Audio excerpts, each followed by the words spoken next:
I was watching a YouTube video today that was talking about disorganized attachment. It is this therapist that I watch who I really like.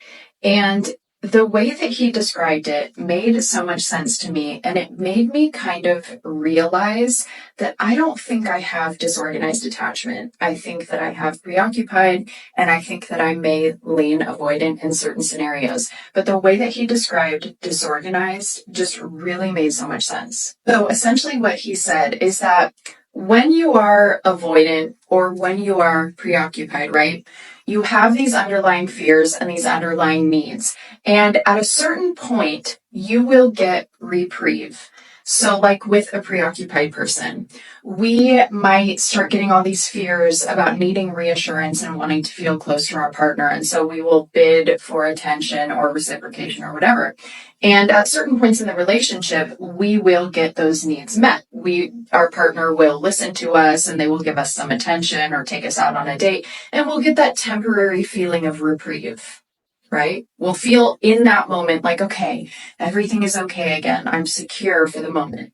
The same thing is true with an avoidant person. It's just the opposite. So when their fears start coming up about being too close to someone and it's scaring them, they may, take some space. They may leave the relationship and they get that temporary reprieve of, okay, I'm in control again.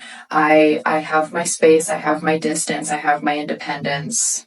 All is well in the world. Now, of course, that reprieve is only temporary. It doesn't last forever. In that moment, you feel secure and you feel good again, but those fears are going to come back up and you're going to have attachment needs that rise to the surface.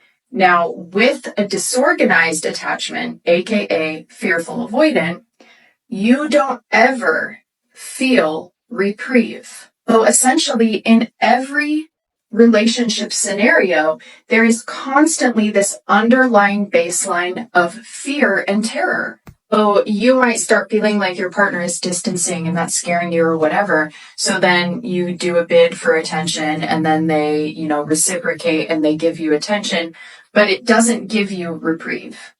You're still filled with fear. And then if you take space and distance yourself, you're still filled with fear. You don't ever get that temporary reprieve or that temporary feeling of security. You are always afraid. He was also saying that disorganized attachment is one of the most misunderstood and one of the most rare styles of attachment. A very small percentage of people actually have disorganized.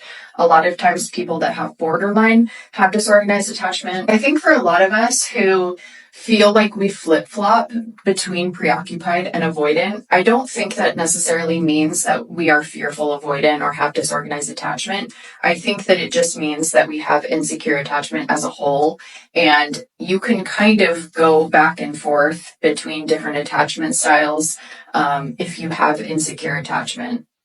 So if you're someone that has disorganized or think that you do, let me know if you relate to this. I just thought it was a really interesting way of understanding it.